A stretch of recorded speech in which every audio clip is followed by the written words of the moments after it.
I'm re-recording this because I kind of sucked at talking at the first attempt. So when I look at this, so you ask for composition advice. I can't say anything about composition because I don't know if I'm going to give you advice about perspective.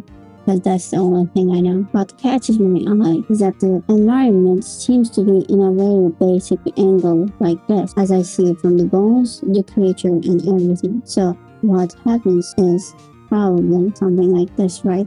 This is what I see from looking at it, but this is just an assumption as there's not any information about the environment for me to figure out its actual perspective, its intended perspective. So we look at the cylinders here of the object, and I see that this object is supposed to be from a bird's eye view, a shape that is closer to a circle than an oval like this. And the circle is in the same angle at both points of the drawing.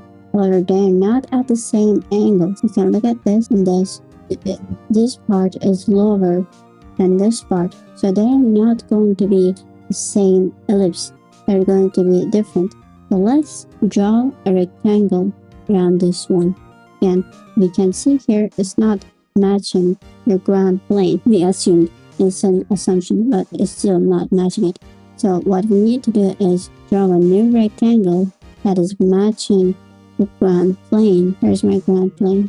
Where we draw a new rectangle that is matching the ground plane. Then we draw a circle on it and liquefy until we get it closer. I can keep this one the same because it is much closer to the camera and it can be left at that angle. Another thing with the perspective is that when we look at the light and shadow, we can see that the light is somewhere off the canvas, somewhere off the piece. Let me crop it. And I also resized the actual canvas because it was 7,000 pixels. My iPad is almost 10 years old and it just cannot handle files that big. So I resized it, but let's get it here. The light seems to be somewhere up here. So if we were to draw it from a bird's eye view, this is our artifact, and this here is our light source. And this is the animal that's walking. So how we are going to draw, how we measure shadows is that we'll draw the light source, we'll draw the ground, you draw the object, and you measure lines from the bottom of the light source. And then measure lines from the top of the light source and then combine them like this. And this here will be the shadow area of this simple drawing that I did. But here we can see that it is just not matching properly. Now we can assume the light source to be even farther away to fit this away, but the direction is not matching. So we can fix it a little bit, but it's going to be based on assumptions, so it's not going to be the best. Now let's liquefy it a little bit. Again, with a lot of assumptions being done, some parts are going to be incorrect fixes because I assume the light source is there, but then another part of the piece, the light source is somewhere else, and it just gets confused. So that is due to not being much communication between us. But what I wanted to do here is there's these desaturated areas here. They're confusing. They could be a few things. One, it could be that there's some sort of existence inside the ball swirling around. That could be it. Another reason for them could be texture.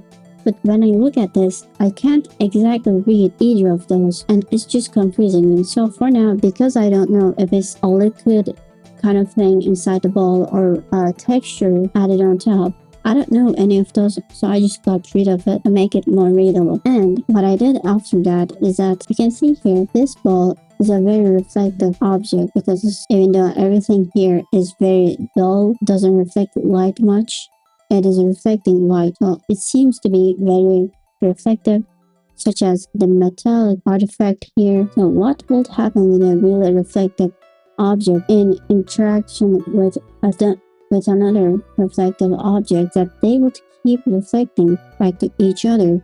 This area here, no, this area here will be really saturated and lighter, and this area is getting, so our light is coming from here and reflecting back up.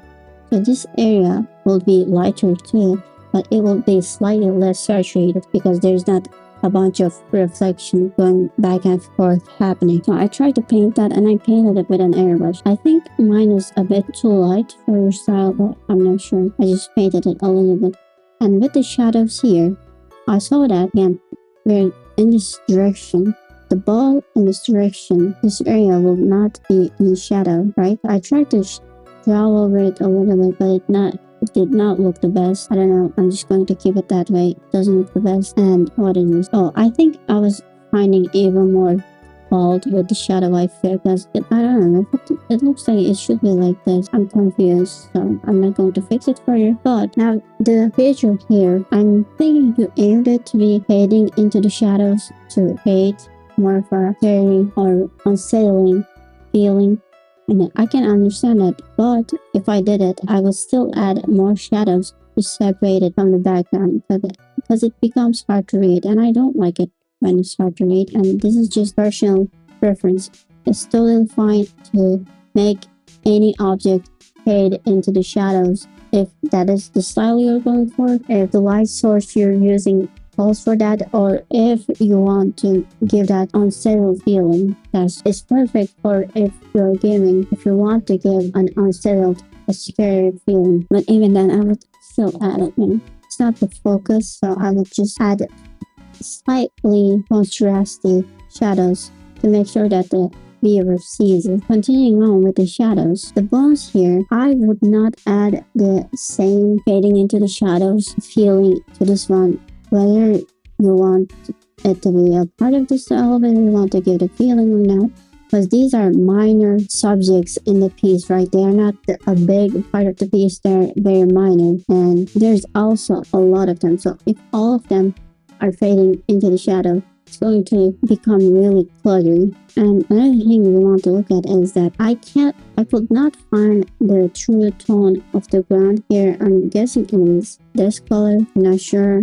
Maybe, I'm not sure. And I also could not find the true tone of the bones here, but I'm taking this one. I'm not sure if it's this. That seems to be like light reflections. I'm taking this one. And the shadow of the bone is this, right? Shadow of the ground is this. Now, this should not be happening. But if we look at this, the bone color is darker than the ground color, but the shadow colors are the same value. The shadows of the objects, they need to have the same percentage of shadow. I think that's what I'm trying to say. Even when I first recorded this, I had a really hard time wording this sentence, but the value needs to go lower the same amount in different objects. Here it's going even darker, and I can understand how in mountains we don't see much because the light is so far away from them and they fade into each other. So I can understand objects that are far away from the camera having lighter shadows, but again, they should not be blending into each other because one is lighter than the other. I don't know if I worded that. I'm not confident in my painting light and shadow skills.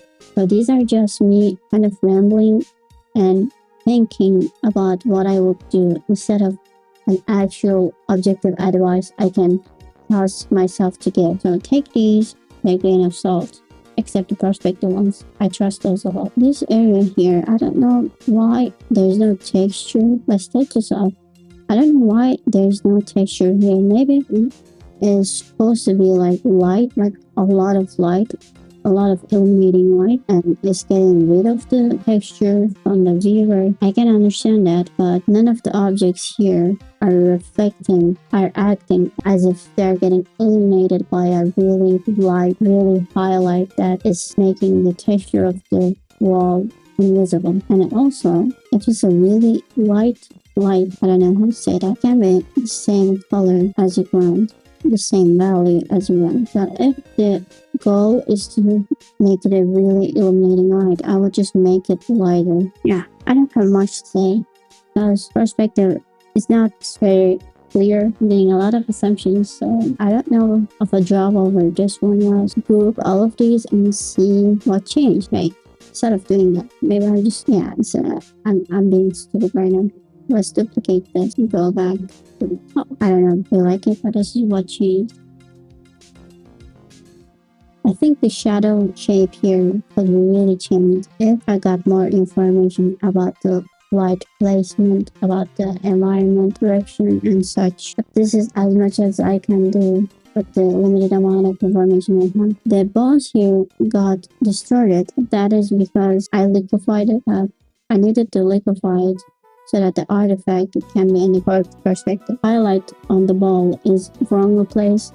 That is not a correction. That is just a mistake that I made, but it was too much work to fix it. Maybe I should have done it. So let's try it better. Now it's too bad.